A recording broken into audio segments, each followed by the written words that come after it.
আমি বলছি রাম মুসলমান ছিলেন, হিন্দু ছিলেন না। है राम के वजूद पे हिंदुस्तान को नाज, अहले वतन समझते हैं उनको इमामे हिंद, लेकिन ये बीजेपी के लोग राम को लूट का माध्यम समझते हैं। आप ये बताइए, क्या आप मानते हैं कि ये जायज बयान है? और बिल्कुल कोई दूसरे धर्म की बात कही जाती तो सर कलम कर दिया जाता। धर्म के नाम पर सबसे ज्यादा राजनीति अगर करने वाले हैं तो भाजपा वाले हैं। जिस दिन भी सदन में, अभी सदन चल रहा है, जिस दिन भी सदन में कोडीन भैया और बाबा के स्वजाति गुंडों की बात करेंगे, उस दिन भाजपा वाले अपनी सारी लंतरानी भूल जाएंगे।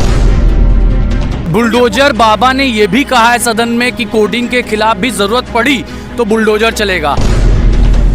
पहले खुद जांच करा ले कि क्या वो हिंदू हैं।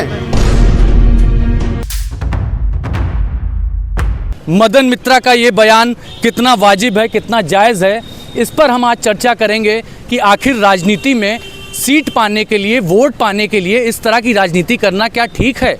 मतलब हिंदू धर्म को निशाना बनाना क्या उचित है? क्या भगवान राम को निशाना बनाना उचित है? क्योंकि अभी तक तो हम बात करते आ रहे थे कि मोदी की जाति क्या है, अखिलेश की जाति क्या है, वो कह रहे हैं क्षत्रिय साहब हम, तमाम बातें हो रही थी। अब राम पर भी राजनीति हो रही है और राम पर राजनीति कोई नई बात नहीं है, लेकिन राम मुसलमान हैं, अब ये शुरू हो गया है। देखिए, ये बहुत ही बड़ा दुर्भाग्य है ये हमारे हिंदू संस्कृति का। और ये मित्रा जो बोल रहा है, इसको खुद नहीं मालूम क्या बोल रहा है। प्रभु श्री राम, अगर रात जब डेड बॉडी जाती है तो उसमें राम राम सत्य हो बोला जाता है। और ये किस भाषा की शैली को पूछ रहा है? हमारे मुस्लिम मित्र भी खड़े हुए हैं, इनसे पूछिए अगर यही बात अगर इनके धर्म के लिए कही जाती तो आज सर कलम हो जाता और 100% कलम कर दिया जाता। लेकिन इस मूर्ख को इतनी जानकारी नहीं है कि कौन सी राजनीति करनी है, किस स्तर पे करनी है, कहाँ पे करनी है। जो मर्जी हुई जहाँ खा लिया, जहाँ मर्जी हुई हक दिया, ये कोई तरीका है? लेकिन साहब ये बताइए कि वोट पाने के लिए, सीट पाने के लिए, चुनाव जीतने के लिए अब भगवान को निशाना बना रहे हैं। नहीं, यही तो सबसे बड़ी विडंबना है ना, यही सबसे बड़ी विडंबना है। आपका कितना पतन हो चुका है मानसिक रूप से, और उस पतन को खत्म होते होते आपकी ये स्थिति आ गई, आप प्रभु श्री राम तक में आ गए। अभी आप ममता दीदी के चक्कर में लगे थे, ममता दीदी ने कुछ नहीं किया, नहीं कर पाई तो बांग्लादेशियों को ले आई, और जब वहाँ पर SIR वाला मामले में शांत हो गई कि अब नहीं हो पाएगा, जान नहीं, ये सब सीटें चली गई, बांग्लादेशी सब जाने लगे बाहर, तो अब आपने प्रभु श्री राम को ले लिया। देखिए, बहुत अहम बात इन्होंने कही, क्या मुद्दा भटकाने के लिए, SIR से ध्यान हटाने के लिए, जामा मस्जिद वाली बात हटाने के लिए इस तरह के मुद्दा को उठाया गया। क्या कहेंगे भाई साहब? अब तो अजीबोगरीब बयान आ रहा है, राम मुसलमान थे, जबकि सुप्रीम कोर्ट में सारी वंशावली पेश की गई। पहले तो कांग्रेस भी कहती थी कि भाई राम का अस्तित्व ही नहीं है। देखिए, जाकी रही भावना जैसी प्रभु मूरत देखी तिन तैसी। भगवान राम तो थे ही, भगवान राम के अस्तित्व पर तो कोई चर्चा है ही नहीं, वो तो थे, उन्होंने भी स्वीकार कर लिया। कोई हिंदू तो हिंदू के देवता ही हैं। कोई दूसरी धर्म, बिरादरी, जाति के लोग अगर उसे अपनाने के लिए तैयार हैं और वो कहें भगवान राम मुस्लिम थे, भगवान राम ये थे, तो ये उनकी अपनी भावना है। अच्छी बात है कि अगर भगवान राम उनकी दृष्टि में मुस्लिम थे तो मस्जिदों में भगवान राम को बैठाल दें और वहाँ पूजा पाठ शुरू करा दें। तो ये होना चाहिए जैसी आपकी भावना है। हम तो ये कहेंगे जब कण-कण में राम है, पत्ते पत्ते में राम है, रोम रोम में राम है, तो राम तो हर जगह हैं। इसमें देखने की बातें हैं। चुनावीकरण कर देना, राजनीतिकरण कर देना, ये हर आदमी के हाथ में खेल हो गया है। लेकिन भगवान राम की चीज़ों से खेलना अच्छी बात नहीं है। हालांकि उनकी धारणा है कि मुस्लिम भगवान राम मुस्लिम हैं, हम उनका भी ये सम्मान करेंगे कि वो तत्काल सारे मस्जिदों में भगवान राम की प्रतिमा लगवा दें। देखिए, कहा गया है कि अगर कोई दूसरे धर्म की बात कही जाती तो सर कलम कर दिया जाता। अभिव्यक्ति की आज़ादी है भाई साहब, कुछ भी बोल सकते हैं, लेकिन अब धर्म को लेकर सियासत पहले से होती आ रही है। अब सीधे भगवान राम को टारगेट किया जा रहा है। हिंदू जो है सहनशील है, सड़कों पे नहीं उतरा, और तमाम जो बीजेपी नेता हैं उन्होंने कहा कि इनके खिलाफ कार्रवाई होनी चाहिए। मदन मित्रा के खिलाफ कैसे आप बोल सकते हैं? आप खुद हिंदू हैं। देखिए, राहत इंदौरी साहब एक शेर कहे हैं कि लगेगी आग तो आएंगे सभी घर जद में। तो भारतीय जनता पार्टी को इन बातों का ख्याल रखना चाहिए था कि जब 2014 के चुनाव के बाद राम नाम के जो आस्था और उपासना के नाम थे, उनको राजनीति और सियासी लाभ के लिए उनको जमीन धरातल पर उतार के उनका राजनीतिक लाभ लिया, और जो जी राम जी मनरेगा का नाम बदल के जी राम जी योजना कर दिया। लगातार राम नाम पे ये राजनीति बुना रहे हैं। उसी से प्रेरित होकर टीएमसी नेता ने कहा कि भगवान राम मुस्लिम है, क्योंकि वो समझ रहा है कि मैं भी राम का नाम लूँगा तो मेरी भी राजनीति फले फूलेगी। इसीलिए भारतीय जनता पार्टी को ये बात समझनी चाहिए कि राम के नाम से जो राजनीति कर रही है उसको ये बंद करना चाहिए, क्योंकि राम आस्था के नाम है, उपासना के नाम है, श्रद्धा के नाम है। उनको इस तरीके से राजनीति में प्रवेश करा के वो राजनीति को बहुत कलंकित कर रहे हैं और राम नाम को भी कलंकित कर रहे हैं। बिल्कुल, बहुत सही बात इन्होंने कही कि जो पहले की पार्टियां करती आ रही हैं, क्या अब उन्हीं की प्रेरणा लेकर के जो विपक्षी दल है, टीएमसी है, वो भी इस तरह की राजनीति करने लगी? लेकिन ये तो कंट्रोवर्शियल बयान है। आप सही बात कह रहे हैं, लेकिन मसला इस बात का है कि जो राजनीति में धर्म की उपस्थिति है, राजनीति में धर्म को लाया कौन, इस पे चर्चा होनी चाहिए।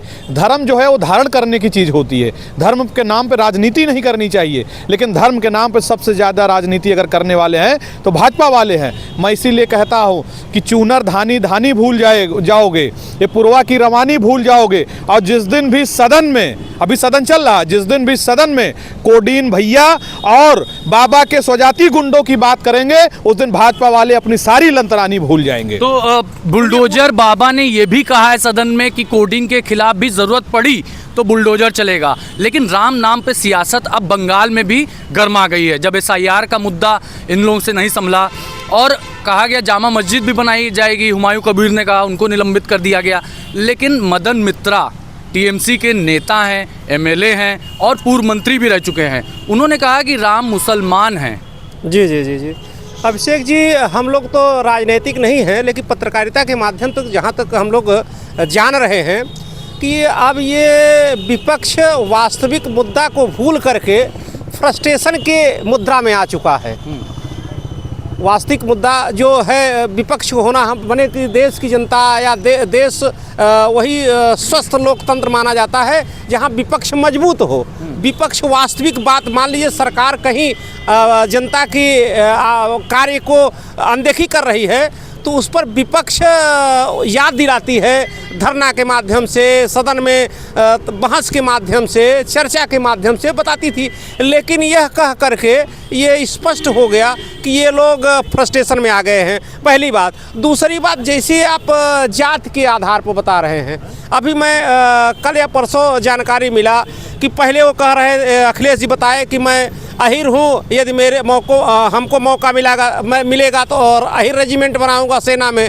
फिर वो कह रहे हैं कि मैं क्षत्रिय हूँ, फिर अभी कह रहे हैं कि मैं शूद्र हूँ। तो इससे स्पष्ट हो गया है कि अब ये लोग फ्रस्ट्रेट हो गए हैं वास्तविक मुद्दा से। जो विपक्ष का मुद्दा होना चाहिए, विपक्ष के नेता को होना चाहिए, विपक्ष को जो आवाज़ उठानी चाहिए, उससे वो लोग इतर हो गए हैं।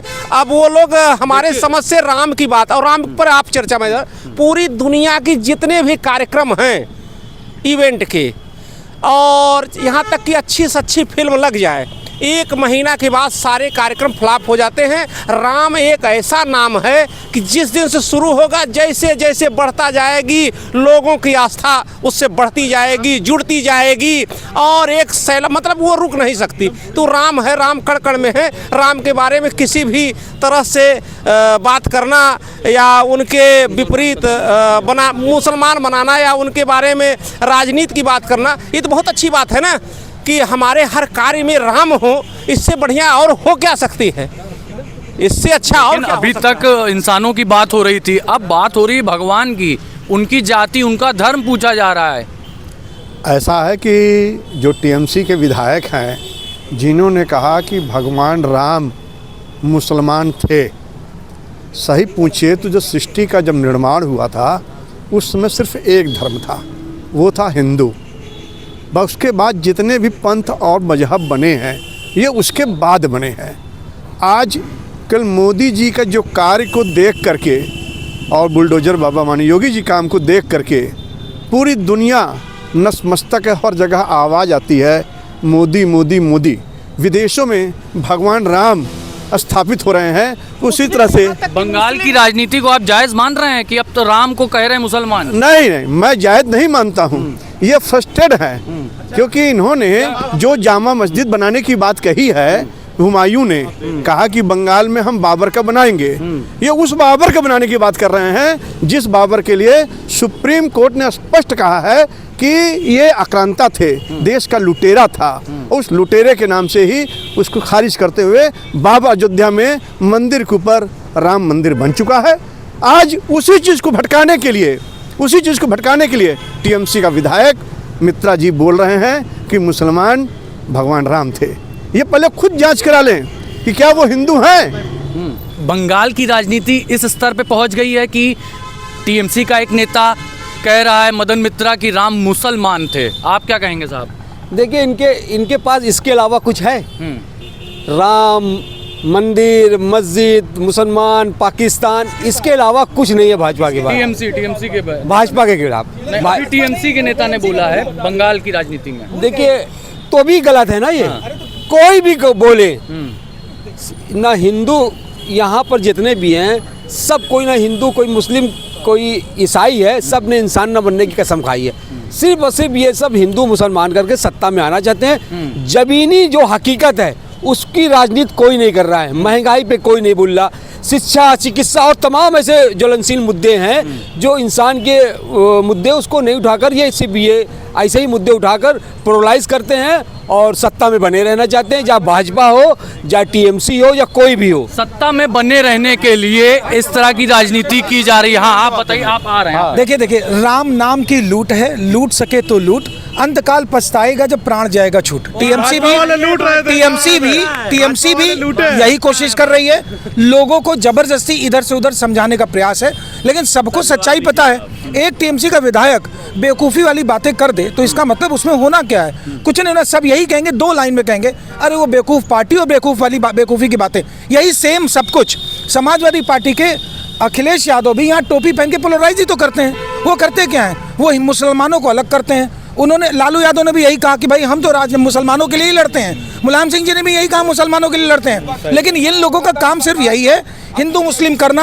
अगर ये हिंदू मुस्लिम नहीं कर रहे हैं तो यूसीसी लागू होने दें, यूनिफॉर्म सिविल कोड हो जाए। मदन मित्रा तो हिंदू हैं। मदन मित्रा को ऐसा बयान देना चाहिए, हिंदू की भावनाओं को एक हिंदू ही ठेस पहुंचा रहा है। समाजवादी पार्टी उत्तर प्रदेश में है, वहाँ तो बंगाल में टीएमसी है। समाजवादी पार्टी में भी बहुत हिंदू हैं, लेकिन वो कितने दूषित हैं वो देख लें। वो टोपी पहन के चले जाते हैं वहाँ पर, और किस लिए जाते हैं? खाली इसलिए कि वोट मिल जाए। तो वोट की राजनीति में ही अंधे हो गए हैं। वोट के लिए हो रहा है सब, वोट के लिए। बंगाल हाथ से निकल रहा है दीदी से। अभी जो ये बात कहे ना भैया भाजपा वाले, उन्होंने कहा कि टोपी लगा के, तो राजनाथ सिंह टोपी लगा के क्या वहाँ आलू काटने गए थे कि प्याज काटने गए थे? मुद्दे पे ही है बात आई। जबकि उन्होंने कहा कि भगवान राम मुसलमान थे, तो ये किसने कहा था? किसने कहा था कि हनुमान जी दलित थे? हनुमान जी को दलित यहाँ के जो बाबा जी बैठे हैं, जो बुलडोजर के नाम से फेमस है, जिनका डीजल खत्म है, वो सबसे ज्यादा अगर धर्म के नाम पे बदतमीजी फैलाते हैं, सामंतवाद फैलाते हैं, तो केवल बाबा जी और भाजपा के लोग हैं। आप बताइए, आज ये समय है इसकी चर्चा आप करेंगे? हनुमान जी दलित थे, इसकी चर्चा किसने किया था? जाएंगे आप प्रचार करने? दलित भी एक हिंदू से ही, यहाँ तो मुसलमान कह दिया। जब आपने सुनिए, आपने जाति जब बांटेंगे, धर्म फिर बटेगा। शुरुआत आपने की है और ये सब चीजें आप जायज मानते हैं? मैं जायज नाजायज की बात नहीं कर रहा हूँ। आप जायज मैं आपसे जो कह रहा हूँ वो बताइए। भगवान राम, अगर जब आप मानते हैं कि वसुधैव कुटुंबकम की बात करते हैं और भगवान राम कण में है, तो भगवान राम सबके हैं। ये केवल ना हिंदू के हैं, ना केवल मुस्लिम के हैं, ना सिख के हैं, ना ईसाई के हैं। भगवान राम सर्वथा हिंदू की भावना, हिंदू भावना क्या? सुनिए, अगर हम कहें इस तरीके से तो हनुमान जी को दलित बताने वाले, हिंदू भावना को ठेस पहुंचेगी? क्या कह रहा हूँ, इससे किसी के भावना को ठेस नहीं पहुंचेगी। केवल भाजपा को एक मुद्दा मिला है, केवल भाजपा को मुद्दा मिला है आग लगाने। लास्ट में एक बात और कहूंगा कि जब भगवान श्री राम की बात आती है, तो धर्म की बात आती है, तो मैं भाजपा वालों से पूछना चाहता हूं, उसमें लिखा है कि परहित सरिस धर्म नहीं भाई, पर पीड़ा सम नहीं अदमाई। दूसरों का हित करे बड़ा कोई धर्म नहीं होता, लेकिन यहाँ हिंदू मुस्लिम करने से लाभ सबसे ज्यादा भाजपाइयों को है। और एक चीज मैं कहूंगा डंके की चोट पे, भाजपा के बड़े बड़े नेताओं के दामाद मुस्लिम हैं। लेकिन ये बयान तो बीजेपी ने नहीं दिया ना। आप बताइए। आप बीजेपी के वक्ता, इन्होंने कहा कि राम नाम की लूट है, लेकिन हम लोगों की ऐसी मंशा नहीं है। हम भी यही कहते हैं, और हमारे विरासत के बड़े शायर थे अल्लामा इकबाल, वो कहते थे, है राम के वजूद पे हिंदुस्तान को नाज, अहले वतन समझते हैं उनको इमाम हिंद। लेकिन ये बीजेपी के लोग राम को लूट का माध्यम समझते हैं और राम के नाम के राजनीति करके राजनीति को दूषित। बीजेपी की चर्चा नहीं है, आप ये बताइए क्या आप मानते हैं कि ये जायज बयान है? और बिल्कुल जायज बयान, मैं बिल्कुल जायज बयान नहीं है, लेकिन ये बयान भाजपा की राजनीति से प्रेरित होकर दिया गया है। और मैं कहना चाहता हूँ, और जो मनरेगा का नाम बदल के जी राम जी कर दिया गया, उसको ये भाजपा के निकम्मेपन और नकारे का परिणाम है कि जो नाम बदल के उसका जी राम जी कर दिया। वरना भाजपा के पास कोई शिक्षा चिकित्सा, क्योंकि उन्होंने राम के भरोसे को कांग्रेस ने नहीं बदला नाम। नहीं, बिल्कुल नहीं। नरेगा था, मनरेगा बाद में राम हुआ। के नाम पे तो नहीं किया ना, राम के नाम पे। देखिए दरअसल इनसे पूछिए कि धर्म की बात कब से शुरू हुई। 2000 से कह रहे हैं धर्म की बात शुरू हुई, और इनके राहुल गांधी ने, तो राजीव गांधी ने, इनके राहुल गांधी के फादर ने ताला किसने खुलवाया था? बाबू श्री राम का। पूछिए धर्म की राजनीति कौन कर रहा है?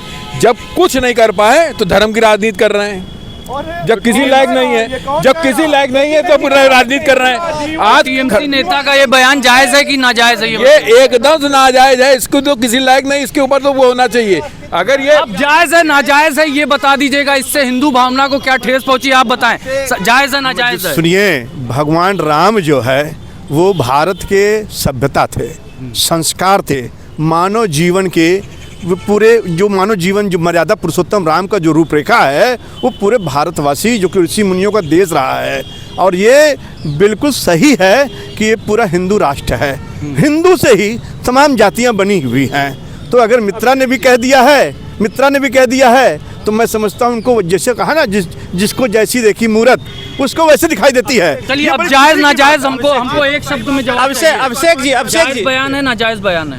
अभी हमारे पूर्व के वक्ताओं ने ये कहा कि विपक्ष वास्तव में वास्तविक मुद्दा को नहीं उठा पा रहा है। बेरोजगारी, विकास, जनता की बात न उठा करके वास्तविक मुद्दा से भटक गया है। इसी का परिणाम है कि बाबरी मस्जिद की पुनः बात करना और राम को इस तरह से बताना, ये विपक्ष स्वयं आपके सामने कह रहे हैं ना कि जायज है कि नाजायज है, ऐसा बयान देना। अभी स्पष्ट हो गया ना। हम तो ये कह रहे हैं, हम तो किसी भी सूरत में राम का नाम ले रहे हैं, ये बहुत अच्छा है। किसी भी सूरत में राम का नाम ले रहे हैं, जायज है कि नाजायज है ऐसा बयान? देखिए, कोई भी नेता हो, जायज है कि नाजायज, हमें पार्टी से मतलब नहीं है। देखिए, हम आपको बता रहे हैं कि जायज नाजायज कोई का अर्थ ही नहीं होता। एक चीज होता है कि उन्होंने किस मंशा पे, किस संदर्भ में वो उन्होंने बयान दिया है, वो देखने का विषय है, वो समझ। डिबेट जब शुरू नहीं हुई थी तो हमारे ही एक यहाँ पर जो लोग मौजूद हैं उन्होंने कहा कि ये अगर मोहम्मद प्रॉफिट के, अल्लाह के नाम पे, खुदा के नाम पे ऐसा कह दिया जाए तो सर कलम हो जाता। एक वोट नहीं मिला, ऐसा नहीं है, सर कलम उलम की बात नहीं है। तो राम मुसलमान थे? नहीं, ऐसा नहीं है। नहीं है ना? आप बताइए, है या नहीं है? क्या राम मुस्लिम? अरे ये सब देखिए, फिर हमने कहा ये अपनी राजनीति चमकाने के लिए, वोट लेने के लिए खाली कर रहे हैं, बाकी कुछ भी नहीं के लिए कह रहे हैं। आपको बता दिया ना कि स्पष्ट रूप से किसी भी सूरत में हमारे यहाँ धर्म में कहा है ना कि मरा भी कहेंगे तो राम ही आएगा, उनका कट जाएगा। यही चीज है कि भगवान राम हिंदू हैं, और हिंदू नहीं, पूरे मानव जगत के वो श्रेष्ठ हैं और वो आईना है। ये बयान जायज है या नाजायज है? सर, जब राजनीति और धर्म दोनों सिक्के के दो अलग पहलू हैं। राजनीति और धर्म, जब जिस दिन धर्म सड़कों पे आ जाएगा और जिस पार्टी की राजनीति राम के ही नाम के ऊपर शुरू होती है और राम के नाम के ऊपर ख़त्म हो जाती है, जिनका पूरा वोट बैंक सिर्फ एक मुद्दा राम है, उन्हीं की पार्टी से जो प्रेरित होकर अगर दूसरी जबकि जिस आदमी ने ये बयान दिया इनके पार्टी में वो तब तक था जब तक कि वो मुसलमान होने के बावजूद भी वो मित्रा का बयान सही है या गलत है? उनका बयान, इन्हीं की पार्टी का आदमी बी पार्टी बन के इन्हीं की पार्टी से प्रेरित होकर इन्हीं की पार्टी को रिप्रेजेंट कर रहा है, वो दूसरी पार्टियों में। सही है कि गलत है? देखिए, राम को जो जैसे आत्मसात कर ले वैसी बात मानिए, राम को जिस रूप में देख ले उस रूप में मान लीजिए। राम का कोई वर्णन नहीं किया जा सकता, हर तरफ राम है। अच्छी बात है, मैं इस बात को सही कहूँगा, अच्छी बात है कि आज किसी को राम में, मुसलमान में भी राम दिखे तो बेहतर है कि हर जगह जहाँ भी मस्जिद है वहाँ राम की मूर्ति स्थापित करें और पूजा करें। जय श्री राम। जय श्री राम। बताएं भाई साहब, ये जो ये बयान पे ही कह रहा हूँ मैं जो ये बयान की बात कर रहा हूँ, जिस भावना को ठेस पहुंचेगी कि नहीं सुनकर, ये बताइए हनुमान जी दलित थे कि नहीं थे? मैं भी आपसे पूछ रहा हूँ ना, हनुमान जी दलित थे कि नहीं थे? हनुमान जी दलित थे? एक मिनट रुकिए, हनुमान जी दलित थे? जब योगी जी हनुमान जी को दलित बताएंगे, भाजपा के लोग भगवान को जाति धर्म में बांटेंगे, तो उन्हीं की वजह से ये धर्म की चर्चा की सब भाजपा वालों की चाल है। ये भगवान राम के नाम पे ही केवल राजनीति कर रहे हैं और जीवन भर उनके सिवा उनके केवल नाम की चर्चा करते हैं। सुप्रीम कोर्ट में भी राम की वंशावली प्रस्तुत की गई, राम मंदिर बना, लेकिन टीएमसी के नेता ये कह रहे हैं, बड़ा स्पष्ट समझाने की जरूरत ही नहीं है। टीएमसी के नेता क्या नाम है? नाम बताइए, जिसने बयान दिया उसका क्या नाम है? मदन मित्रा। समझ में आ गया किस समुदाय से ताल्लुकात रखते हैं। तो जब वो उस समुदाय से हो के ऐसा बयान दे रहा है कि राम मुसलमान है, आप बताइए, उसके आप मुस्लिम है, आप बताइए साहब, आप यूथ है, आप मुस्लिम है, ये क्या ठेस पहुंचाएगा या नहीं? मैं आकलन नहीं करूंगा, वो उसके आस्था और उसके भक्ति का सवाल है कि वो राम पे विश्वास करता है कि नहीं करता है। आप बताइए साहब। देखिए, जो मुस्लिम बाहुल क्षेत्र हैं, जो मुस्लिम बाहुल देश हैं, सुनिए, जो मुस्लिम बाहुल देश हैं उसमें क्या है, वहाँ पे प्रभु श्री राम आस्था के विचार हैं। और वहाँ पर जानते हैं, इंडोनेशिया देखिए, वहाँ पे गणेश जी को सम्मान दिया जाता है, नोट जितने भी है सब गणेश जी के। यहाँ पर देखिए, यहाँ पर ऐसा है, क्योंकि मेरे हिसाब से इसका मानसिक रूप से विकृत हो चुका है ये, और इसको तत्काल मर ही जाए ज़्यादा अच्छा है, तो राम मिल जाएंगे, प्रभु श्री राम की शरण में आ जाएंगे। तो बिल्कुल आज काफी गर्म चर्चा यहाँ पर हुई है। हाँ बताएं, मैं कहूँगा क्या कह रहे थे, आप कुछ कह रहे थे? देखिए, जब ये भी मेरे यहाँ पर कुछ मुस्लिम साथी खड़े हैं, वो मान रहे हैं कि कड़कड़ में राम है। अच्छी बात है कि आज कम से कम भारतीय जनता पार्टी की सरकार में हर व्यक्ति ये स्वीकार कर चुका है कि कड़कड़ में राम है, मस्जिदों में भी राम है, तो ठीक है। अब अगर वो कह रहे हैं कि वो मुस्लिम है, मदन जो भी मित्रा ने जो भी कहा है, मैंने आपको पहले ही कहा, जाकी रही भावना जैसी प्रभु मुहूर्त देखी तीन तैसी। उन्होंने उसमें इस्लाम देखा, मुसलमान देखा। हम स्वागत करते हैं और जल्दी से जल्दी जहाँ जहाँ मस्जिदों में कड़कड़ में भगवान राम है, वहाँ मूर्ति स्थापित करा दें। लेकिन ना उत्तर प्रदेश आपसे एक बात कहना चाहता है, ये 40 पीढ़ी है भगवान श्री राम की। भगवान राम के पिता कौन थे? दशरथ, हर इंसान जानता है। लेकिन उसके बाद आप देखिए, दशरथ के पिता अज के पिता नाभाग, नाभाग के पिता ययाति, ययाति के पिता नहुष, नहुष के पिता अम्बरीश, अम्बरीश के पिता प्रशुश्रुक, प्रशुश्रुक के पिता मरु, मरु के पिता शीघ्रग, अग्निवर्ण, सुदर्शन, शखण, प्रबुद्ध, रघुवंश। अब रघु से रघुवंश की जो हम देखते हैं कि रघुवंशी कहा जाता है भगवान नाम को, इस तरह आप पढ़ते जाइए। ये 40 और सीधे ये ब्रह्मा जी से शुरू हुई है, ये कहीं और से नहीं। इसीलिए साक्षात परम ब्रह्म कहा जाता है भगवान श्री राम को। तो जो नेता, जो पार्टी अगर प्रभु श्री राम को मुसलमान बता रही है, उनको ये वीडियो भी देखना चाहिए। सुप्रीम कोर्ट में जो प्रस्तुत किया गया वो भी सुनना और समझना चाहिए। कई पार्टियां हैं जो राम के अस्तित्व को नकारती रही हैं, राम को कुछ भी जो मनाता है वो कहते रहे हैं, लेकिन बंगाल की राजनीति में अब प्रभु श्री राम आ चुके हैं। प्रभु श्री राम को कहा जा रहा है कि वो मुसलमान है, जिसका यहाँ के लोगों ने खंडन किया है। वीडियो जर्नलिस्ट रितेश सिंह के साथ अभिषेक पांडे।